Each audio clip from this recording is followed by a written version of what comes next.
29 novembre 2023, l'eurodéputé et militante écologiste Michèle Rivasi décédait soudainement à Bruxelles à l'âge de 70 ans. Les jours suivants, la tribune « Ensemble nous gagnerons », en hommage à l'engagement et au courage de Michèle Rivasi, fut signée par plus de 150 associations, collectifs et personnalités de la société civile. Ces voix poursuivent les combats pour le vivant, la santé et la paix, chers à cette pionnière farouche de l'information scientifique indépendante.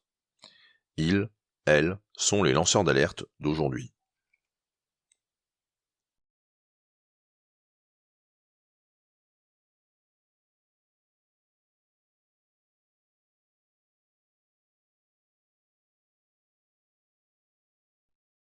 Bienvenue dans cette série d'entretiens Ensemble nous gagnerons avec des lanceurs d'alerte, des personnalités et des associations en lien avec les combats politiques et citoyens de Michèle Rivasi. Avec nous aujourd'hui, Catherine Néran, la présidente de Poème 26, prévention des ondes électromagnétiques 26, c'est-à-dire dans la Drôme. Bonjour Catherine. Bonjour Charles Masson. Je suis vraiment ravi de vous avoir avec nous là pour cette émission aujourd'hui, de façon à ce qu'on puisse faire connaissance avec votre association qui semble être locale, mais qui a quand même une influence nationale sur la question des pollutions électromagnétiques et de la prévention par rapport à celle-ci. Alors, c'est quoi le problème? Quels sont les enjeux de votre point de vue? Alors, je suis présidente de l'association Poème 26 depuis 2011, depuis sa création, parce que, en tant que masseur kinésithérapeute ayant une approche globale du corps comportementaliste, pendant plusieurs années auparavant, je n'ai pas compris ce qui arrivait à notre dernière fille, qui présenta soudain des symptômes inhabituels, incohérents, et malgré les multiples thérapeutes que nous avons vus, des médecins, des psychothérapeutes, aucun changement. Et c'est une de mes patientes qui est arrivée un jour, toute contente, en février 2007, pour me dire, ça y est, on a déplacé l'antenne relais qui était contre l'école où elle enseignait à Bourg-de-Péage. À ce moment-là, j'ai rencontré les membres de ce collectif, j'ai étudié la physique des ondes et j'ai revu surtout la partie neurosensorielle du corps, sans laquelle on ne serait pas ce qu'on est à chaque instant de la vie. Et j'en suis venue à déduire que la physique des ondes et la physique du corps n'entraient plus en cohérence. On a créé un monde depuis une trentaine d'années invisible, chargé d'énergie, qui traverse les murs, le béton, et qui ne s'arrête pas à notre téléphone portable. Notre corps, matière biologique, lui-même électrique, malheureusement entre en interférence avec ces ondes et peut provoquer de gros dégâts. Alors peut-être en tant que kinésithérapeute, en tant que on a cette notion de neurosensorialité, d'impact neurosensoriel de la pollution électromagnétique. Est-ce que vous pouvez peut-être un petit peu préciser ce que ça recouvre ou préciser comment vous, en tant que professionnel, entre guillemets, ça vous saute aux yeux au niveau de ce qui se passe, je le déduis sur la peau ou au bout de nos sens. Voilà. Autrefois, on nous appelait masseur kinésithérapeute. Et moi, quand j'ai fait mes études il y a plus de 40 ans, j'ai appris une technique de massage, le massage réflexe Dick Terry-Schleub, malheureusement plus enseigné, encore en Allemagne, parce que ça a été créé en Allemagne, qui m'a appris à toucher la peau, à soigner à partir de nos doigts sur la peau les dermalgies. En fait, la peau est le reflet de nos tensions internes et on peut avoir des douleurs qui se manifestent et qui se représentent sur la peau. Ce massage m'a appris la neurosensorialité, la somesthésie. Qu'est-ce que c'est? Notre corps est fait de capteurs sensoriels à différents niveaux. Vous connaissez la plupart des organes de sens, la vue, l'ouïe, le goût, l'odorat, et le plus grand de tous, c'est la peau. Et cette peau qui a une superficie de au moins 2 mètres carrés, qui pèse entre 4 et 7 kilos, est pleine de capteurs neurosensoriels.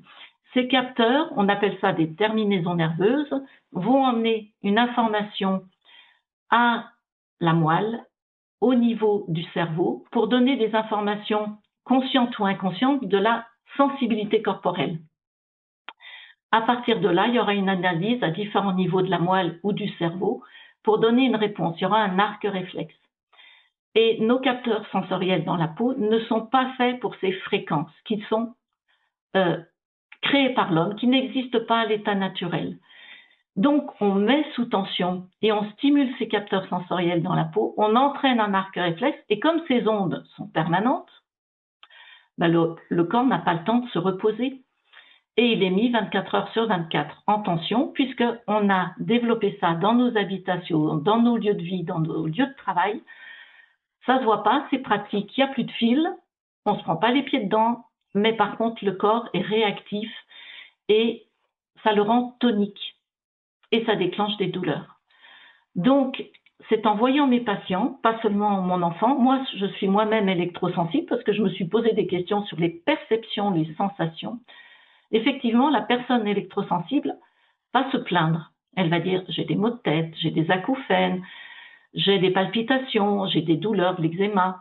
Il y a une multiplicité de symptômes, c'est ce qui pose problème à la médecine, mais la personne électrosensible fait le lien entre la présence de ces émetteurs et l'absence. Donc là, on a plein de témoignages de personnes électrosensibles qui en témoignent. Mais notre problème, c'est qu'on a de plus en plus de gens électrosensibles qui n'ont plus de lieu pour reposer leur corps et mieux être. Et en fait, on perturbe ce qu'on appelle l'homéostasie du corps, c'est donc la régulation de toutes les fonctions organiques du corps. Et du coup, on a un déséquilibre et le corps peine à le rééquilibrer et au bout d'un moment, il lâche prise. On a juste oublié que nous, on n'était pas virtuel, on est électrique. Et sans ce système nerveux électrique qu'on retrouve donc au niveau capteur sensoriel dans plusieurs tissus, il n'y a pas que la peau, il y a les fascias, il y a les articulations, les muscles, le cœur, le cerveau bien sûr, il y a plusieurs portes d'entrée. Donc on aura tous des symptômes différents selon notre typologie, notre histoire, notre lieu de vie et le nombre d'émetteurs auxquels on est soumis. Oui, le type de pollution électromagnétique ou d'exposition à laquelle on est confronté. Donc, vous faites partie du comité médico-scientifique de l'association Zone Blanche de AZB, association que je préside depuis le décès de Michel Rivasi. C'est là où on a fait connaissance, hein, on se connaissait pas auparavant. Et donc, vous avez fait le lien au niveau de votre démarche entre l'électro-hypersensibilité et puis différents types de pathologies ou de symptômes que votre patientèle pouvait vous présenter ou vous faire part dans le cadre de vos consultations, et puis ces pollutions électromagnétiques. Alors, comment ça s'est passé, la création de Poème 26 en 2011, et quels ont été vos messages depuis une quinzaine d'années maintenant? Alors, Poème 26 a été créé en 2011 parce qu'on avait réuni deux collectifs de riverains, l'un qui datait de 2000 et l'autre qui a été créé en 2008 à peu près. Et chacun alertait par rapport à des antennes relais. Le premier était à Bourg-de-Péage, un collectif de Bourg-de-Péage et un collectif de Romans. À Romans, une antenne relais près d'habitation et à Bourg-de-Péage, une antenne relais à 10 mètres d'une école. Et là, une de mes patientes arrive, toute contente, en février 2007, me disant « Ça y est, on a gagné. Notre collectif, on réussit à faire déplacer l'antenne relais qui était contre le mur d'ampli. » Et elle me dit, mais vous êtes dérangé continuellement par l'école de votre fille parce qu'elle ne va pas bien, peut-être que votre fille présente des symptômes d'électrosensibilité. Effectivement, on m'avait déjà dit, une ostéopathe m'avait dit, Catherine, fais attention à ton portable. Mais comme tout le monde, quand vous regardez votre portable, pourquoi serait-il dangereux? Il n'y a aucune raison que ça soit dangereux. Mais comme on ne fait pas de physique des ondes, ben oui, et qu'on nous dit, il n'y a pas de problème, dormez sur vos deux oreilles, et bien à partir de là, je me suis posé les bonnes questions. J'ai retracé l'histoire de notre fille et j'ai écouté le professeur Belpomme, qui était un des premiers lanceurs d'alerte avec le docteur Milbert, qui, à la mission C'est dans l'air, parlait des électros, qu'il avait, suite à cette émission, eu énormément de gens qui l'avaient contacté, disant qu'ils avaient des douleurs en présence de la Wi-Fi, du téléphone portable ou d'antenne relais. Et donc, son discours pour moi était très cohérent. Puis, j'ai été écouter le professeur Leruse, j'ai rencontré aussi Michel Rivasi, et à partir de là, je me suis posé les bonnes questions.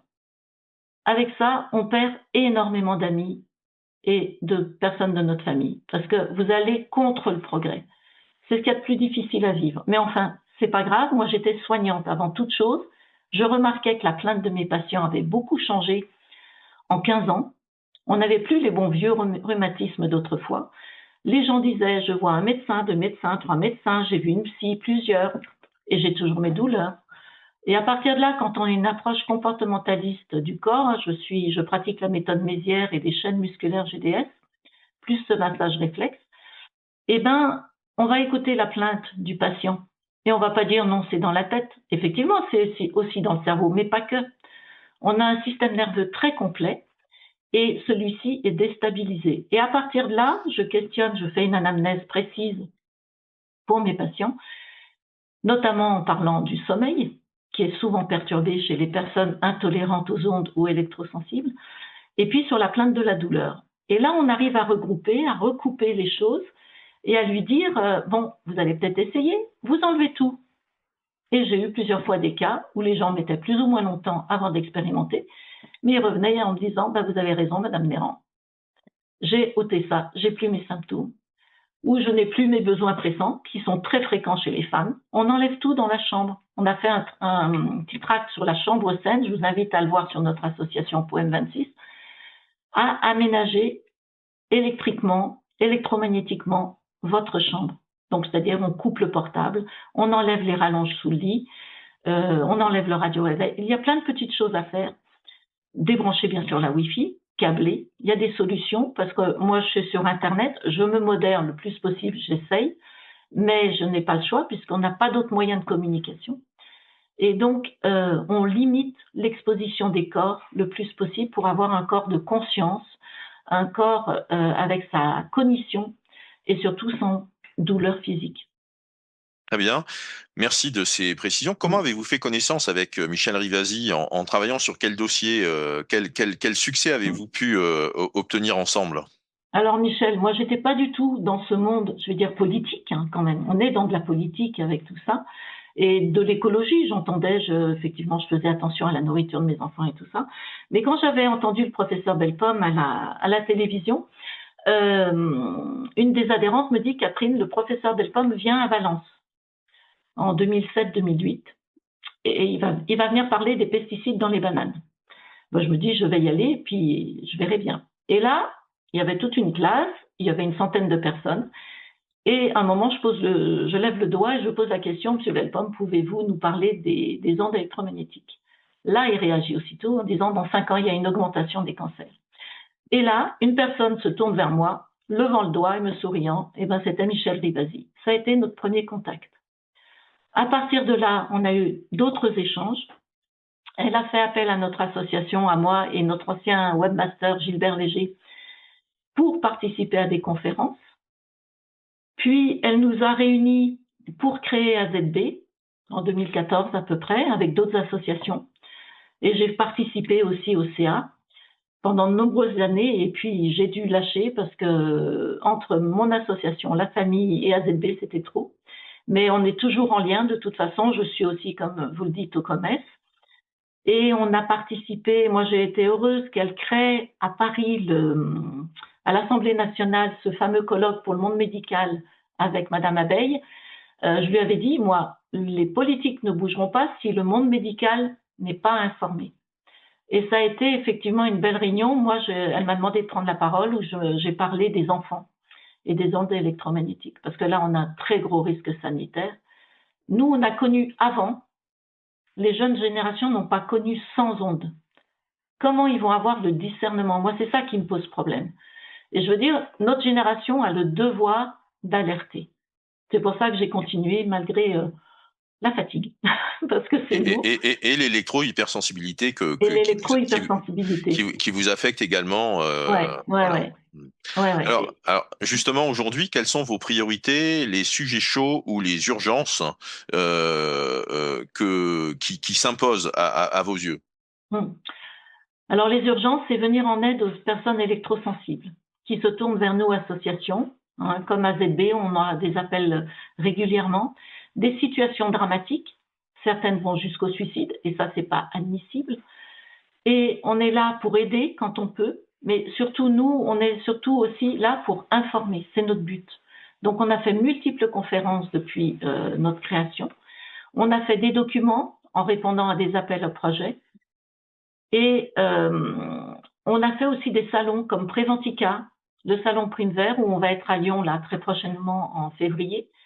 Le monde du travail, moi, m'interpelle énormément. Préventica, justement, c'est un salon de la prévention au travail. C'est eux qui ont accepté de nous faire introduire en tant qu'association là-bas. Et on a participé 5 fois, 3 fois à Lyon et 2 fois Paris ou Marseille. Et là, les gens se posent des questions. Et on a besoin d'amener les arguments. Mais c'est de la physique et de la neuro, donc il faut vraiment que les neurologues se forment à ce que c'est que la neuropériphérique et pas que le cerveau. Je sais que l'ANSES fait l'étude plutôt sur le cerveau. Poème 26 fait partie maintenant depuis 2 ans du comité de radiofréquence de l'ANSES. Mais moi, je suis choquée par certains propos parce qu'on ne considère pas le corps humain. Et c'est là où moi, j'ai réagi très vite. Je leur ai fait passer un dossier sur la somesthésie, le ressenti. Le ressenti n'est pas émotionnel. L'émotion sera toujours secondaire à quelque chose. Mais le ressenti physique existe. Et donc, il faut aller dans ce domaine-là. Oui, ben, c'est vrai que sur des questions des douleurs, par exemple, il y a des échelles de douleurs qui existent, Hum, qui permettent de quantifier ce qui, pendant très longtemps, était considéré comme quelque chose de subjectif, hum, d'intime, voire un peu de chochotte, quoi, hein, par rapport à la douleur, alors que là, maintenant, bon, bah, 6 sur 10, 8 sur 10, voilà, hum. on a des échelles de Oui. quantification qui permettent de pouvoir discuter entre patients et professionnels sur la douleur, par exemple, et il y a le cas Hum, pour d'autres pathologies. hum. Euh, comment soutenir Poème 26 et augmenter l'impact de votre action? Eh ben, en parlant de nous, en allant signer notre pétition qu'on trouve en première page de Poème 26, on a plus de 15 500 signatures. Cette pétition, on l'a mise en ligne il y a 2 ans et demi à peu près. Bon, on a eu une succession de gouvernants. Tous les premiers ministres sont au courant, ont été au courant. Notre président de la République sait très bien le problème. Euh, on est plusieurs lanceurs d'alerte et là, on témoigne, nous, ASSO, on témoigne de la souffrance des gens. Donc, c'est surtout, voilà, échanger, parler. On est en train de se fédérer plusieurs associations. L'union fait la force, hein. Et il faut surtout qu'on arrive à être médiatisé par les grands médias. Dans la Drôme, on arrive à être médiatisé. Mais là, on sent vraiment qu'il y a un frein et il faut qu'on arrive à sortir de l'ombre pour nous et nos descendants. Moi, je maintiens que c'est un très gros risque qu'on fait prendre à nos enfants actuellement et petits-enfants. C'est une urgence sanitaire pour moi.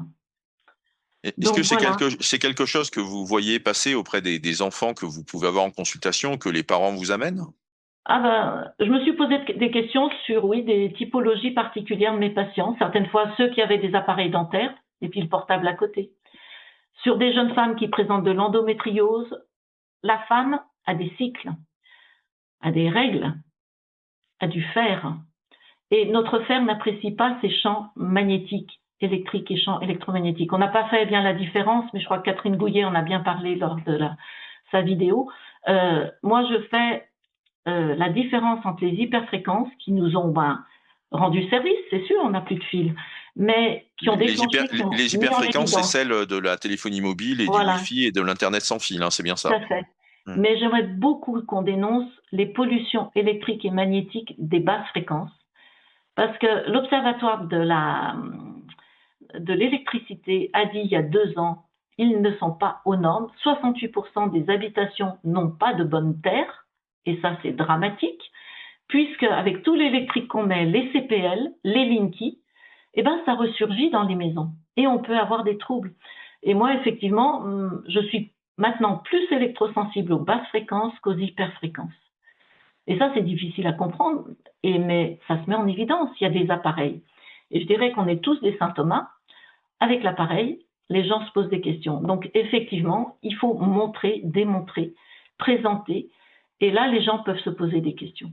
Il y a besoin de matière pour évaluer tout ça. Donc, voilà.